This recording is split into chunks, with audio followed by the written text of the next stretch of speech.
the Coastal, it's completely wide open. And I like North Carolina. And Really? a lot of people are going to say, well, they don't bring anybody back. They lose a lot offensively. I think people were just a year too early on North Carolina last year and kind of forecasting, hey, this is the year they're going to do it. And they went into the season with expectations that were dashed in the first half of the first, well, take it back, the first quarter of the first game, Right.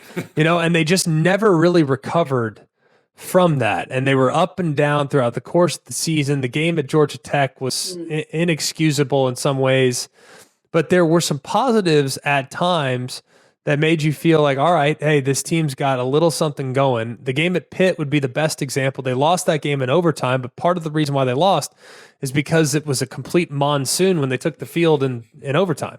I mean, Pitt and Kenny Pickett had a perfect weather there in the first overtime. Well, the second overtime, it was like the sky opened up. It was a little Bill Belichick Foxborough thing, like the fog comes in when the other team's on offense. Yeah. No, it was something. I've never seen anything quite like it. But, I look at what they have, and a lot of people will say, well, what do they have going on at quarterback? Well, watching the spring game, I don't want to put a ton of stock into the spring game. I know that. Let's not get carried away. But I think they got more than enough to be able to win with. If you look at what both those guys did in the spring, and I don't know who it's going to ultimately end up being. I really don't. Whether it's Drake May or Jacoby Criswell, either one, I thought looked really solid.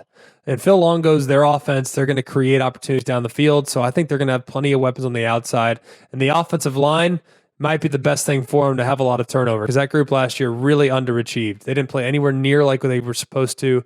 And I think it's good to have some new faces and some fresh competition in some of those spots. And then defensively, you bring in Gene Chizik, man. Yeah. And if you look at what happened the last time Gene Chizik took over there, that would be 2015. They were one win away from going to the college football playoff. Yeah. So, I'm not saying that he's a miracle. One could argue. Yeah, right. I'm not saying he's a miracle worker, but he's dang close. Right. So he's going to simplify things defensively. He's going to allow those guys to play fast. They're not going to do a ton of different things, but what they do, they'll do well.